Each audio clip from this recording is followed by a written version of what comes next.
男人一觉醒来，竟然发现自己被困在了一个密封舱里，而他的手脚也被固定在了舱板上。然而当男人拼命挣扎想要摆脱束缚时，突然出现的水流从男人身上冲了过去，而就在男人差点被淹死的时候，他却顺着打开的密封舱掉在了地上。抬头的男人发现自己处在一个奇怪的地方，他尝试呼喊想要找寻其他的人类，然而周围根本没有回应他的声音。低头的男人发现了地上密封起来的衣物，可当他穿好衣物走出密室后，却有新的发现，这个房间里竟然种植了许多的水稻，而一些机器设备却在无声的来回工作着。此时的男人震惊地看着眼前的一切，突然的声响吓得男人赶紧低下了身体，原来是一旁的机器正在给水稻喷洒着水。男人随后离开这间屋子，继续往尽头走了过去。然而让他意想不到的是，而飞船原定目标是距离地球10亿光年的西亚星。他们随后来到了飞船的中心区域，这里有一个深不见底的圆形竖井。同伴尝试呼唤赛人公司的工作人员，然而搜遍这一层也没有发现其他人类。此时的同伴好奇这个竖井到底通向哪里，男人和其他2名同伴决定爬上去查看情况。几人先后爬到了上一层的站台上，3人打开舱门走进了一个空旷的走廊里，然而这里除了他们却没有其他的人类。宇宙飞船此时依然停留在这片未知星系，而出发前飞船上原本有上百名乘客，可此刻似乎就只有他们10几个人。小胡子觉得他们应该爬到顶层去一探究竟，而此时下层等待的人员却发现了一个按钮。男人认为这是紧急情况按下去的东西，可黑哥却认为不清楚，最好还是不要按为好。一旁的胡子哥也认为不要乱动比较妥当。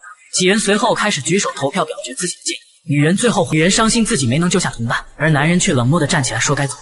此时飞船依然在以自转的形式运行着。平复随后小心翼翼打开舱门继续探查，而这里似乎像是飞船的电脑控制室，感应式电脑陆续亮起了淡黄色灯光。男人走到了一个类似控制台的地方，然而上面复杂的内容他却根本看不懂。女人此时却发现了一个诡异的情况，而搜遍整个房间后他却没有找到任何船员。男人这时也往一旁的餐台走了过去，而当他触摸了餐台上的食物后，发现茶缸里的咖啡却早已冰冷多时。突然的一声巨响吓了2人一个激灵，原来宇宙飞船撞上了其他东西的碎片。男人立马认出了那是一块太阳能板，而现在他却被未知的东西撞击坏了。然而当男人思考他们下一步该干什么时，突然的声响让他立即转头查看情况，原来是下层的其他幸存者们来到了这里。进来的卷发姐在屋子里发现了一台通讯器，而女人认为他们应该赶紧过去找她，然而一旁的其他人员却有反对意见。可就在他们互相争执不下的时候，男人却立马决定去营救这名船员。他们组成了4人小队前往50号船舱，竖井里的电梯快速往底层目的地赶去。几人非常顺利地进入了第50号船舱，搜寻的男人却在一旁的池子里发现了电缆。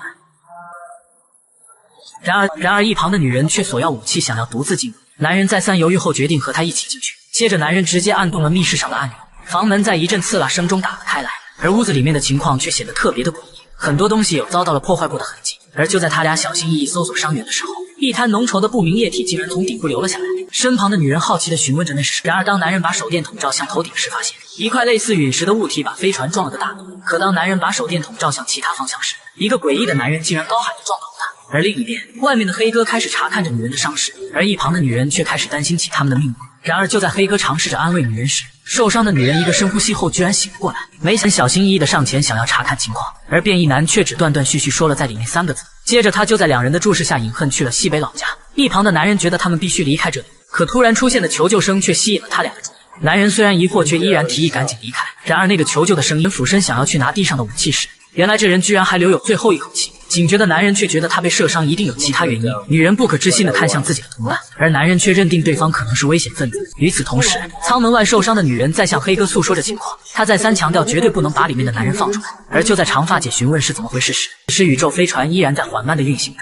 几人随后找到受伤的女人了解当时的情况。女人说飞船在遭受撞击后就被防御系统堵住了漏洞，可当他们以为已经没有什么危险时，飞船上的乘客却开始相继的死去，而正是卷发男说有东西钻进了他的脑袋里，接着让女人把自己关在了里面的屋子。然而当男人提议把里面的屋子烧毁时，女人却激动的想要跟同事再见上一面。没有办法的几人随后驾着他找到了卷发男。然而让人意想不到的是，卷发男却说女人就是那个朝他开枪的人。而听到此话的女人立马愤怒的让他闭嘴。两黑哥的请求下，最终决定先带他去医疗室。长发姐随后看着手里的手枪，却想起了一件事，她立马向男人索要在女人身边捡到的那把武器，而对调的3个空弹壳正好对应卷发男的3处伤口。然而当女人询问对方为什么要开枪打他时，他们却从卷发男的嘴里听到了另一个版本的故事。他说是女人把他们关在房间里的，而自己被他拿枪打中时已经神志不清了。卷发男凄惨的模样让女人感觉到了愧疚。接着本是太阳国杀了么第1金牌杀手，而就在他刚刚完成了一单外卖生意时，20年没联系的哥哥居然联系了他。男人把没给好评的客户掩埋处理后，接着驱车赶到了2人的约定地点。然而这里却是他们已故母亲的墓地。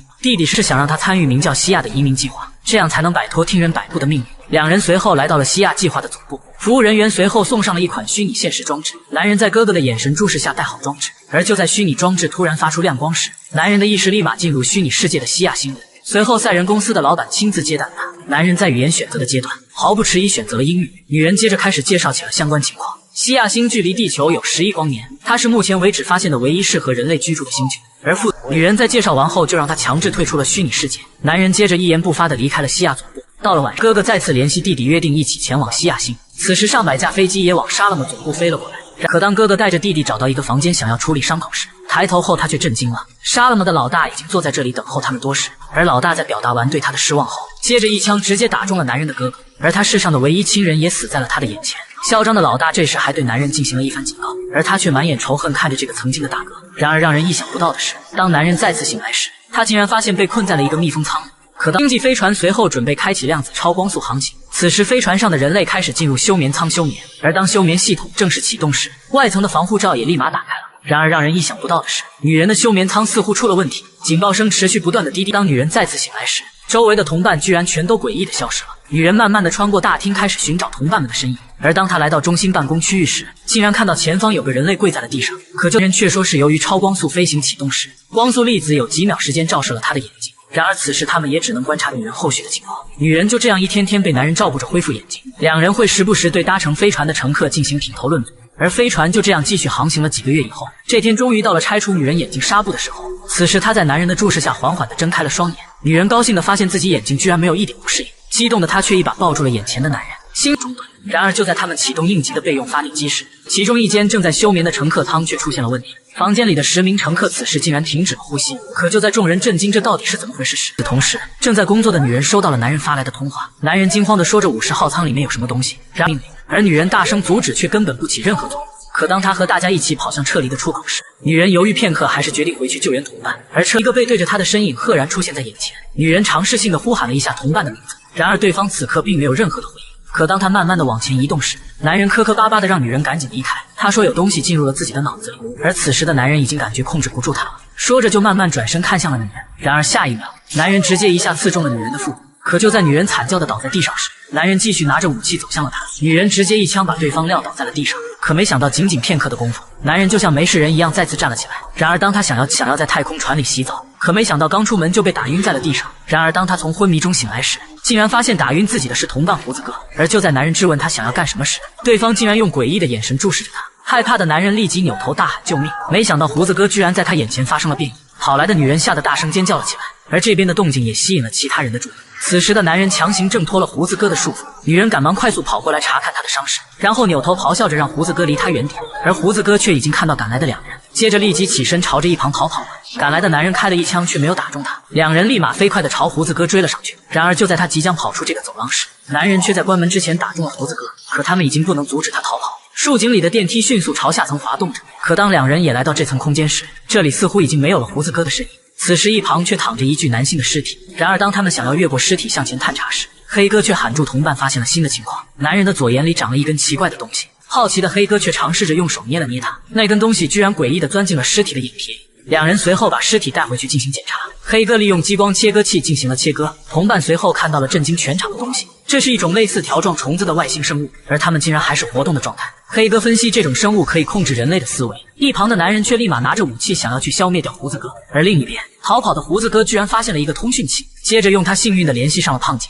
胡子哥假装失忆，可怜巴巴地向女人求了。而胖姐再三犹豫后，还是决定前去搭救他。这时的飞船依然时速不减地朝西亚星飞去。然而想要消灭胡子哥的两人却发现了新的线索。男人用力地拉开了眼前的冰柜，接着他们在尸体旁边发现了一台通讯器。可让人意想不到的是，突然出现的胡子哥竟然关闭了停尸间的大门。两人拼命地捶门，却根本在里面打不开。而此时房间里的温度已经是零下18度。可就在男人使劲用身体撞击大门时，胖姐已经来到了和胡子哥的约定地点。他害怕的同时警告对方不要走过来，然而胡子哥却无视胖姐的警告，一步步走了过去，接着竟然假装虚弱地倒在了地上。可就在善良的胖姐上前想要查看他的伤势时，男人却一把抓住了他的脖子。胡子哥单手就把胖姐摔倒在了地上。而此时准备前去救援的两人听到了胖姐的求救声，黑哥当即决定两人分头行动。而另一边，冷冻室里的温度已经是零下25度。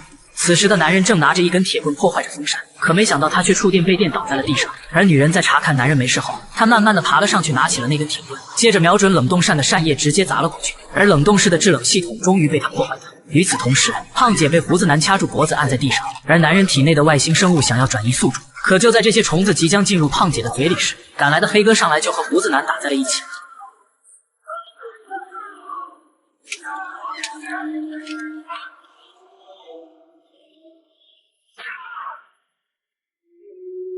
此时的胡子男一把掐住黑哥的脖子，接着一下打翻了想要帮忙的胖姐。两人在继续厮打的同时，一旁的胖姐却想要出去寻找救兵，然而胡子男直接把他拽了回来。可当他刚刚掐住胖姐的脖子时，黑哥却趁机一把抱住了胡子男。可身强体壮的男人却很快摆脱了束缚。然而让人意想不到的是，此时的胖姐趁机偷袭了胡子男，而起身的黑哥已经束手无策。眼看着胡子男将要走出舱门时，黑哥直接立马关闭了眼前的舱门。而当胡子男以胖姐为要挟让他开门时，黑哥最终选择了把他们流放外太空。此时附体胡子男的外星生物已经顾不上胖姐，然而善良的黑哥也因为自己的选择而伤心，良心上的谴责甚至差点让他当场崩溃。而当黑哥再次观察里面的情况后，发现打开的太空舱已经把两人送出了太空。回去后的黑哥独自承受着心灵的煎熬，可当他再次回到太空舱里怀念胖姐时，让他意想不到的事情居然发生了，地上竟然有一滩红色的液体。而当黑哥抬头查看舱顶的天窗时，发现天窗的旁边却出现了一个血手印。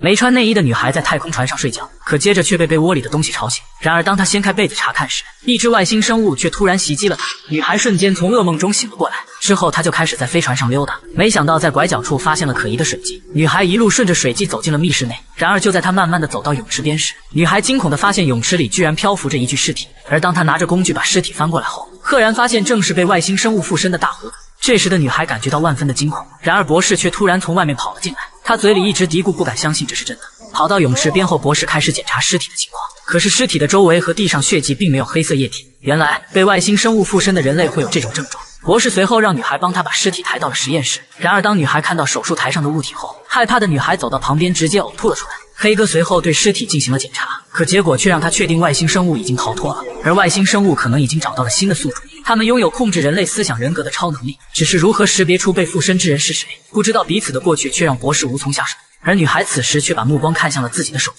随后她头也不回地离开了实验室。与此同时，另一边的两人似乎发现了什么情况，女人忐忑地在空旷的走廊里打了声招呼。突然，两人身后的大门突兀地打开了，神情冷漠的女孩却快速地从里面走了出来。然而当同伴想要拉住她时，患有自闭症的女孩却立马让男人住手，而她身上的血迹已经引起了同伴的注意。此时博士把外星生物逃跑的事情告诉了小帅，可男人的反应却出奇的愤怒。一旁的女人刚想说他们要保密的时候，其他同伴却突然出现在了这里。仅仅片刻功夫，这个秘密已经全都知道了。而另一边，女孩已经来到了主控制室里，她先是操控电脑找到了一台驱动扫描仪，之后在5号控制台那里拿到了一个箱子。然而当女孩开始想要激活手臂里的芯片时，系统却提示无法读取到相关的数据。没有办法的女孩想到了星际飞船上的电线，她从里面拔出了一根，确认有电后，女孩直接用它激活了手臂上的储存芯片，之后的链接很快就被系统识别了。女孩接着打开了所有参与西亚计划的人员资料，而此时星际飞船依然在时速不减地前往西亚星，外星生物还活着的讯息让同伴们开始互相猜忌。男人指着女友开始怀疑她被附身了，然而走来的同伴却怀疑起了一身血迹的女孩。此时他却在控制室里查看乘客的资料，可没想到几滴血液竟然从鼻子里滴了出来。而就在女孩刚刚打开了男人的资料时，视频里的男人却和同伴走了进来。女孩慌张地关闭了控制室的电脑主机，接着抱着驱动扫描仪就想要离开，可是男人也在这时发现了她手臂上的伤痕。同伴接着询问她身上的血迹，然而拉扯中的两人却摔坏了女孩的设备。愤怒的女孩嘶吼着想要找男人拼命，可仅仅一个回合就被男人撂倒在了地上。再次醒来后，胡子男却想要打伤她来判断是否被附身，因为被外星生物附身的人类根本感觉不到疼痛。而就在胡子男想要实施自己的想法时，一旁的同伴却趁机抢走了他的武器。男人询问胡子男如果不是他怎么办，突然其他幸存者此时也全都赶了过来。男人刚要举枪，拿着武器的女人却已经瞄准了他。而就在两边互相劝说放下武器的时候，一旁的同伴却趁机出手抢夺，没想到手枪走火打中了小帅的胳膊。而就在他站起后想要找两人麻烦时，女人却及时制止了他的杀意，接着拿枪让两人赶紧离开这里。然而当他俩来到飞船竖井的电梯里，男人却拿着武器慢慢的向两人走了过来。小帅拿枪逼迫两人面向墙壁转过身去，没有办法的两人也只能听命令照做。男人随后对着竖井电梯里连开2枪，然而让人意想不到的是，小帅并没有杀死这俩背叛他的同伴。男人警告他俩以后别再来这一层了。两人决定去飞船的其他地方搜寻物资，而他们在竖井电梯旁看到了一具尸体。胡子男无意间却发现了一艘太空舱，这里有一整套的生存应急资源，整个飞船上只剩下了这艘太空舱。饿了几天的胡子男立马吃着东西检查设备，然而这艘太空舱却需要身份识别。此时树井里的电梯在快速赶往这一层，女人背着一包东西来找她的男友。男人看到背包里的物资后对女友表示感谢，而他俩的谈话却也被胡子男看到了。男人有癫痫病的秘密随后也被他知道，然而胡子男并没有嫌弃和嘲笑他，接着把发现太空舱的事情说给他听。原来胡子男想让他帮忙启动这艘太空舱。此时飞船依然时速不减地飞往西亚星，而就在男人的女友再一次下来看他时，他终于把发现太空舱的事情告诉了女友。可刚刚赶来的胡子男却也看到了两人，男人告诉他自己想要带女友一起走，因为他觉得主要工作都是自己完成的。胡子男虽不同意，但也没有马上反对。男人之后在破解身份验证时陷入了困境，可没想到女友居然拿出了自己的太空舱识别牌。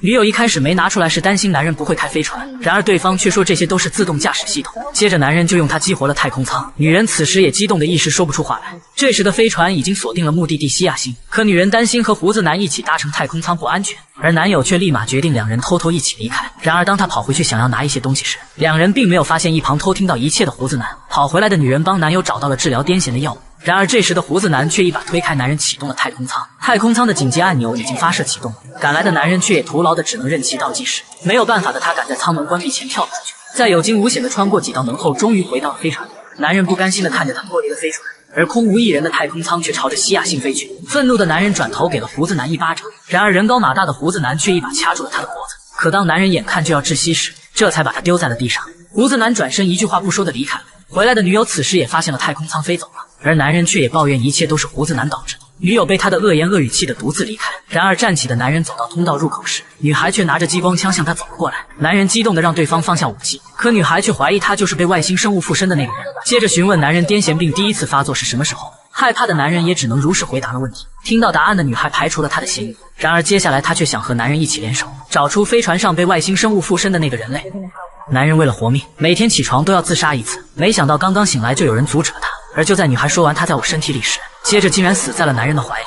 害怕的男人想要摆脱束缚，可接着居然从床上摔了下来。而就在他想尽可能的远离尸体时，赶来的女友在愣神后询问他是怎么回事。此时的星际飞船依然时速不减的飞往西亚星。与此同时，两人按动了飞船上的紧急警报，而飞船上其他6名同伴也立马赶过来。小帅掀开女孩的尸体看了看情况，这时的男人面对询问也根本说不明白。男人提到了女孩临死前说的在里面3个字，同伴却认为被外星生物附身的人就是女孩。博士随后对尸体进行了初步检查，然而检测结果却根本没有发现变异的现象。女孩的大脑组织完全是健康状态，而她的真正死因却是被利器刺入眼睛所导致。此时的众人意识到附身人类的外星生物另有其人，而小帅立马拿枪指向了卷发男，因为女孩死亡的时候只有他俩在这个房间。此时显然卷发男成了首要的怀疑对象，但他却说出了女孩有一个秘密芯片，里面记录了所有人过去的信息资料，而被外星生物附身的人类记忆会出现断层，通过调查本人以前的事情就能找出那个人是谁。可就在大家的情绪刚刚松懈下来时，一旁的胡子男竟然把他们锁在了屋里，他快速关闭了房间外的电子智能锁。此时的众人基本确定他就是被附身的人类。胡子男一路小跑想要赶去什么地方，而同伴们拼命踹门却根本打不开。小帅拿起武器朝着玻璃连开了几枪，可没想到这些玻璃居然打不烂。扭头的小帅发现了一旁的救护担架，接着他和女人推着担架车撞毁了玻璃。众人陆续离开屋子前去抓捕胡子男，而男人却因为伤势过重和女友留了下来。此时的胡子男却在房间里发泄情绪，听到动静的几人立马知道了他的位置。小帅3人小心翼翼赶往胡子男的房间，然而当拿着武器的2人进屋搜索时，发现里面除了杂乱的物品外根本找不到胡子男。然而转身后却发现对方已经劫持了博士。胡子男强调自己并没有被外星生物感染，他只是想要赶在外星生物之前找到那枚芯片。女人提出让胡子男放开博士，证明自己是无辜的。对方趁机要求2人放下手中的武器。然而当胡子男一把推开挟持的博士时，小帅竟然立马捡起武器打伤了他。胡子男趁机逃回了密封舱里，他赶在2人之前锁死了房间大门。与此同时，卷发男在查看尸体时似乎想到了什么，此刻他终于明白女孩那句在里面是什么意思。原来那枚神秘芯片就在他的手腕里。卷发男在女友的配合下把芯片取了出来，而此时的飞船依然朝着西亚星继续前进。受伤的胡子男忍着剧痛处理了自己的伤口，而博士却在旁边的舱门上看到了血手印。几人顺着痕迹打开舱门进来查看，博士却在房间的角落里发现了一把手术刀。此时他肯定这才是杀害女孩的真正凶器，而这个房间的主人却成了新的目标嫌犯。另一边的卷发男准备去找寻识别芯片的设备，然而重伤的男人却再也坚持不住，跪在了地上。卷发男随后把设备存放的地方告诉了女友，女友拿着芯片在男人的注视下独自出发了。可当女人找到识别芯片的设备时，激活设备后，她立马搜索到了自己的资料。而小帅和女人这时也已经找到了卷发男，他们告诉男人在他女友的房间里发现了凶器。而另一边，女人看着曾经痛苦的秘密，害怕地站了起来。此时小帅两人已经乘坐电梯来到了这层，可就在两人快速奔跑着赶来找他时，正巧看到女人拿着东西破坏掉了芯片，眼看着自己就要被同伴当场割杀，机智的女人立马掀开头顶的密封舱，她却趁着水流冲倒男人的时候，转身朝其他出口跑了过去，然而却被包抄而来的同伴打晕在了地上。同伴们随后觉得女人不应该是被附身的，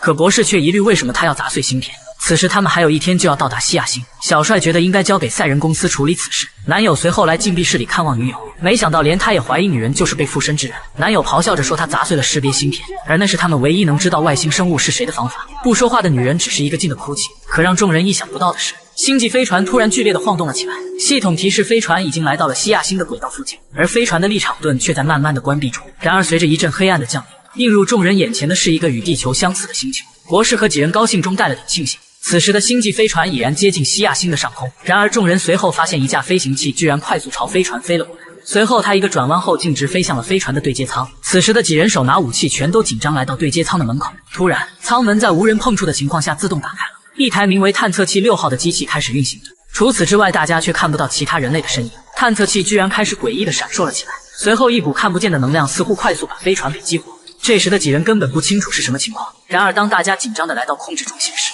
一声刺耳的警报声却突兀的响了起来。而就在大家来看控制中心的屏幕前时，电脑却自动启动了扫描功能。机器控制飞船的同时，刚刚的白光还对这些人类进行了扫描，紧接着提示检测到了飞船上有外星生命形态。然而就在众人还在思考是什么意思时，系统自动启动了所谓的47号协议。此时第9环形区居然在不断的开始闪烁起来，小帅几人立马决定想要下去查看一番。博士盯着屏幕，却发现了一些奇怪的蓝光，而细查之下，整艘船上都有这种情况。而另一边的两人刚刚来到舱门前时，他们却看到了里面正在喷洒的未知气体。小帅把这个情况通知了指挥中心的博士，而他怀疑这些诡异的气体可能含有毒气。博士愤怒地指着探测器6号询问：“你们那是什么？”可作为星际飞船上的普通船员，女人根本不知道那是什么东西。博士走到旁边的仓库取了一把消防斧，接着来到通道附近开始砸起了墙。博士顺着墙壁的缝隙把里面看了个清楚，而他却认出这是一种含有神经性毒素的装置。博士已经意识到人工智能想要消灭飞船上的人类。此时星际飞船底层的2个区域已经释放了毒气。胡子男确认探测器6号检测出了船上有外星生物，而此时被关在禁闭室的女人却是最大嫌疑人。胡子男建议杀死女人，这样他们不会被毒死。而作为男主的小帅竟然认同了他的建议。可就在他们准备出发前去解决女人时，他的男友卷发男竟然悄悄地离开了。卷发男这时已经打碎禁闭室玻璃救出了女友，而就在他们慌里慌张的逃跑时，另一边的小帅两人也在追赶着他俩。与此同时，指挥室里的博士想到了另一个办法，他想起了一种可以让人短时间内假死的方法，而小帅这时也已经追上了他俩。卷发男极其肯定被附身之人不是他女友，可没想到飞船此时警报声突兀的响了起来，这一层的毒气似乎已经开启进入倒计时。卷发男请求他俩不要伤害自己的女友，女友却不顾他的阻拦站到了两人面前，接着表明砸碎芯片只是为了隐瞒他的过往，他确定就算杀了他也不会杀死外星生物。而小帅在犹豫过后居然相信了女人的话。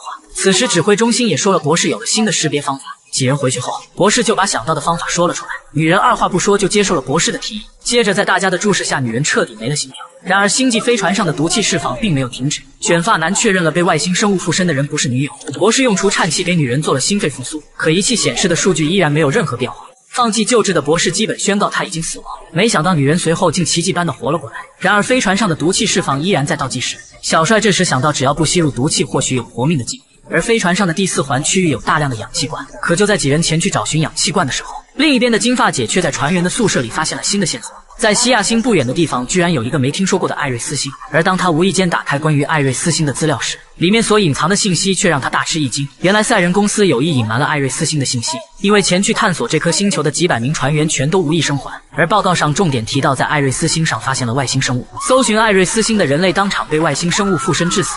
此时的两人确认这和他们遇见的是同一种，而所谓的47号协议就是为了杜绝意外发生的。另一边的几人拿着氧气罐回到了指挥中心，然而博士却因为吸入少量毒气而倒了下来。与此同时，胡子男拿着消防斧想要破坏人工智能执行命令，可一顿操作后却无法对其造成任何破坏。赶来的女人想要把他带回指挥中心，而胡子男却认为待在哪里都难逃一死。突然，一旁的探测器6号系统自动激活了起来，而显示的信息居然是他即将返回西亚星。可当两人庆幸大家能够搭乘飞船回去时，他们却发现飞船限制重量150千克，而这个重量却根本带不走他们所有人。胡子男建议女人和他一起离开，因为即使留下来，大概率他们也活不成。听到此话的女人愤怒地转身走了出去。随后，胡子男决定和女人一起回到指挥中心。他们把逃生舱可以带人回西亚星的事情说出来时，听说此事的卷发男特别的高兴，可紧接着就知道了飞船重量限制的事情。而就在几人想要商讨出哪两人先行离开时，另一边的小帅独自来到了船员的休息室。坐到床边的他无意间摸到了一个录音机，而里面的声音竟然是小美留言的录音。此时的小帅终于知道飞船上被外星生物附身的人是谁，没想到女人这时候竟然来到了他的背后。知道了真相的小帅立马和他打在了一起。